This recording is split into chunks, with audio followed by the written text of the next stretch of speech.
खुशी बांटने वाले कलम के सरदार की याद में। खुशवंत सिंह एक ऐसा नाम जिसे सुनते ही लोगों के चेहरे पर अब भी मुस्कान आ जाती है। आम बोलचाल की भाषा में लिखे उनके column with malice towards one and all और ना काहू से दोस्ती ना काहू से बैर की गुदगुदाती याद आज भी लोगों के जहन में ताजा है।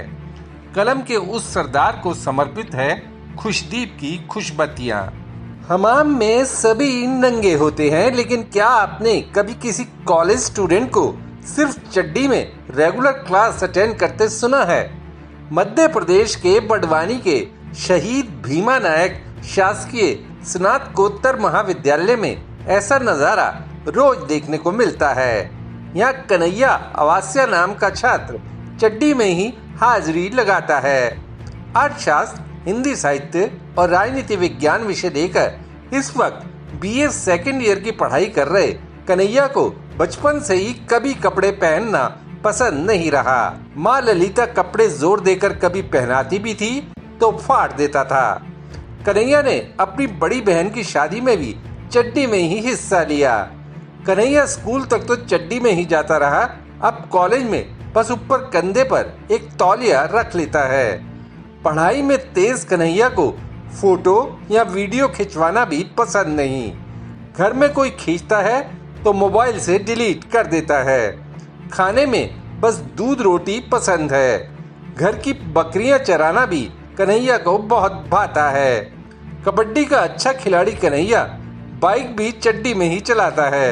इसे देख जंगल बुक का मोगली दिमाग में आ जाता है। सत्ता की मलाई खाते राजनेताओं को देखना आम बात है। इसे देख सुन अब कोई हैरानी नहीं होती। हाँ, वो लोग जरूर खुशकिस्मत होते हैं जिन्हें उनके क्षेत्र के विकास की भी परवाह करने वाले जनप्रतिनिधि मिल जाएं।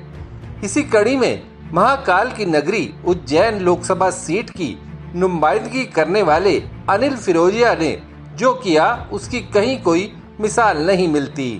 इस साल फरवरी तक फिरोजिया का वजन 132 किलोग्राम था। फरवरी में फिरोजिया की मुलाकात केंद्रीय सड़क परिवहन मंत्री नितिन गडकरी से हुई। उस वक्त फिरोजिया का वजन देख गडकरी ने उनके सामने गजब चैलेंज रखा। गडकरी ने फिरोजिया से कहा कि उन्हें अपने वजन का हर 1 किलो घटाने पर 1000 करोड़ रुपए के प्रोजेक्ट क्षेत्र के विकास के लिए मिलेंगे। बस फिर क्या था, फिरोजिया दिन रात जुट गए वजन घटाने में। इसके लिए उन्होंने सख्त डाइट कंट्रोल के साथ हर दिन जमकर फिजिकल वर्कआउट किया। आखिर मेहनत रंग लाई और 9 महीने में ही फिरोजिया ने वजन 32 किलो घटा लिया। अब गडकरी ने उन्हें देखा तो पीठ थपथपाने के साथ 2300 करोड़ रुपए का प्रोजेक्ट हाथों हाथ देने का ऐलान कर डाला।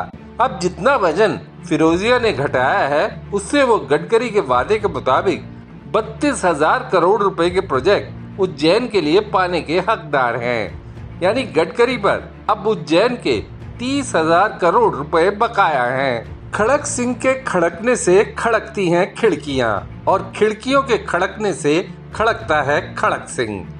बचपन का ये टंग ट्विस्टर इसलिए याद आया क्योंकि मल्लिकार्जुन खड़गे कांग्रेस के नए अध्यक्ष बन गए हैं। 80 साल की उम्र में खड़गे क्या लड़खड़ाती कांग्रेस को खड़ा कर पाएंगे?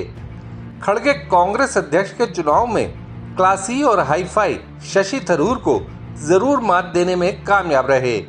जाहिर है 10 जनपद का आशीर्वाद खड़गे के साथ था, इसलिए मुकाबला एक तरफा रहना ही था। अब ऐसे में सवाल उठता है कि क्या खड़गे अध्यक्ष के नाते पार्टी में स्वतंत्र फैसले ले सकेंगे या पार्टी के प्रथम परिवार से जो भी आदेश मिलता रहेगा उसे ही प्रसाद के तौर पर सिर माथे लगाते रहेंगे। दरअसल 90 के दशक में गांधी परिवार से इतर पीवी नरसिम्हा राव और सीताराम केसरी को कांग्रेस अध्यक्ष बनाने का अनुभव 10 जनपद आज भी नहीं भूला है। इसलिए फूक फूक कर कदम उठाते हुए कर्नाटक के सोलीलादा सरदारा यानी अजय सरदार खड़गे पर भरोसा किया। 1972 से 2014 तक लगातार 9 विधानसभा और 2 लोकसभा चुनाव जीतने से ही साबित होता है खड़गे जमीनी आधार वाले नेता हैं। 2019 में गुलबर्गा लोकसभा सीट से खड़गे बेशक चुनाव हार गए, लेकिन उन्हें तब भी 5 लाख से अधिक वोट मिले थे। सांप्रदायिकता के दंश की बात की जाए तो इसे खड़गे से बेहतर कौन समझ सकता होगा, जिन्होंने महज 7 साल की उम्र में ही मां को दंगे में खो दिया। गरीब दलित परिवार में जन्मे खड़गे ने पढ़ाई के दौरान सिनेमा हॉल में नौकरी भी की। हालांकि वंशवाद के ठप्पे से खड़गे भी अछूते नहीं हैं। उनके बेटे प्रियांक खड़गे कर्नाटक से ही कांग्रेस विधायक हैं। लंबे तजुर्बे वाले इस नेता को लेकर $1 बिलियन सवाल यही है कि क्या वो अपने हिसाब से कभी कांग्रेस में खड़क सकेंगे। आखिर में आपके चेहरे पर मुस्कान लाने के लिए स्लॉग ओवर। मक्खन में विटामिन B12 की कमी हो गई। किसी ने उसे कूल्हे में इंजेक्शन लगवाने की सलाह दी। वो डिस्पेंसरी गया। वहाँ डॉक्टर नहीं, कोई नौसिखिया कंपाउंडर था। कंपाउंडर ने मक्खन से कहा, विटामिन B12 तो स्टॉक में नहीं है, विटामिन B6 है, कहो तो वही 2 लगा दूं। मक्खन ने इस पर ठंडी सांस लेते हुए कहा, शुक्र है विटामिन B6 उपलब्ध है, अगर इसकी जगह B1 होते तो आपने तो मेरे कूल्हे का बैंड ही बजा दिया होता। देशनामा के लिए खुशदीप सहगल की रिपोर्ट। आपको ये वीडियो कैसा लगा, या अगर आपके दिमाग में कोई सवाल है तो कमेंट बॉक्स में जरूर बताइएगा। वीडियो पसंद आया तो लाइक शेयर करना ना भूलिएगा।